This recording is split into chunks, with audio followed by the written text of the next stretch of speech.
Hola a todos. Hoy vamos a hacer un viaje, uno fascinante que, fíjense, empieza en la tierra, en el campo, y acaba aquí, en la copa. Y no vamos a hablar del vino como si fuera, bueno, solo una bebida.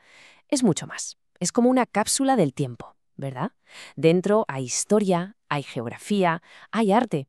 Así que, ¿qué les parece si nos preparamos? Vamos a descorchar juntos todos sus secretos. A ver, para entender de verdad el vino tenemos que viajar a su pasado. Y ojo, que es un pasado larguísimo. La primera prueba que tenemos nos lleva al Neolítico. Estamos hablando de hace más de 7.000 años, en lo que hoy son los Montes Zagros. Y a partir de ahí, bueno, su influencia se extendió como la pólvora. Piensen, los egipcios ya lo documentaban en sus tumbas. Luego el Imperio Romano. Ellos fueron los que expandieron el cultivo por toda Europa. Lo convirtieron en un pilar de su cultura. Y si avanzamos hasta la Edad Media, ¿quiénes estaban ahí? Pues los monjes, en sus monasterios, que con una paciencia increíble y mucho método fueron perfeccionando las técnicas. Vaya, te sentaron las bases de lo que hoy llamamos enología. Es que es una bebida que está ligada a nuestra propia civilización. Vale, uno podría pensar que toda la magia del vino pasa en la bodega, ¿no? En ese sitio oscuro, misterioso, pero la realidad es otra. La historia de cualquier gran vino, de verdad, empieza mucho antes. Empieza bajo el sol en la viña. Es ahí, justo ahí, donde se define su alma. Y en el corazón de casi todos los vinos del mundo encontramos una única especie, la Vitis vinifera. Es increíble si lo pensamos un segundo. Toda esa diversidad de sabores que conocemos, desde un Cabernet Sauvignon potente a un albariño fresco, todo viene de las miles de variedades, o viduños, como se les llama técnicamente, que hemos ido cultivando a partir de una sola planta madre. Una sola. Es fascinante. Y esta cita lo clava, de verdad. Una uva no es solo una fruta. Y ya está, no. Es el resultado puro y duro de su entorno. El clima que tiene, la altitud, las horas de sol que le dan, la temperatura. Cada uno de esos detallitos va dejando una huella, una marca imborrable en el carácter de la uva. Y claro, al final, en el del vino. Y todo esto que hemos dicho, todos esos factores, ¿cómo se llama? Pues todo se resume en una palabra que es mágica. Es fundamental en el mundo del vino. Terruño, el terroir que dicen los franceses. El terruño es básicamente el DNI de un lugar. Es esa combinación única e irrepetible de suelo, de clima, de geografía, que le da a un vino su personalidad.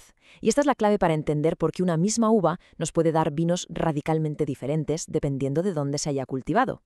Imaginemos que partimos un grano de uva por la mitad. Lo que encontramos dentro es, bueno, un pequeño universo. Fíjense, en el centro, lo que llamamos zona 1, ahí está la mayor concentración de azúcares y de ácido málico, ese que le da frescura. Luego, en la pulpa del medio, en la zona 2, hay menos azúcar pero más ácido tartárico, que es clave para la estructura y para que el vino envejezca bien. Y por último, la piel, la zona 3. Esto es el cofre del tesoro. Aquí están los taninos que le dan cuerpo, los aromas y, como no, los pigmentos del color.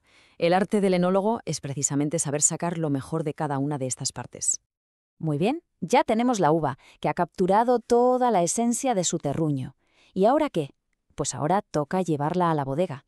Y es aquí, entre estas paredes, donde va a ocurrir la verdadera alquimia, la gran transformación del zumo de uva, del mosto, en vino. Y al corazón de todo este proceso se llama fermentación alcohólica. El concepto es súper simple, pero a la vez potentísimo. Básicamente, unos microorganismos, las levaduras, se ponen las botas, se dan un auténtico festín con los azúcares que hay en el mosto. ¿Y qué sale de esa fiesta? Pues dos cosas.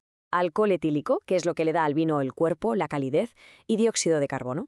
Así que la fórmula es fácil. Levaduras más azúcar igual alcohol. Tan sencillo y tan mágico como eso. Si lo simplificamos mucho, todo el proceso de vinificación se puede resumir en tres grandes pasos. El primero, el prensado. Aquí se extrae con mucho cuidado el mosto, que es como el alma líquida de la uva. El segundo paso, claro, la fermentación. Es el momento en que las levaduras se ponen a trabajar. Y el tercero, la maduración.